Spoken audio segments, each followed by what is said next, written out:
So ayan guys, good morning. Bali ngayong umaga nga pala yatin natin si Macy sa school niya kasi marami siyang dala.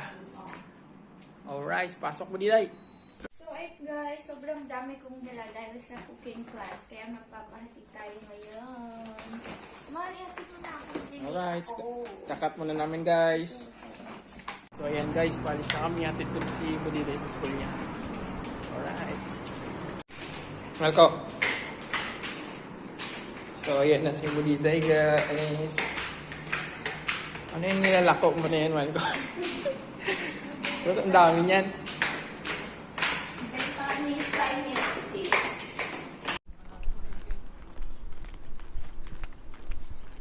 Ayan guys, yung dala-dala ko, sobrang bigat niyan. Kaya sa kanya ko pinadala.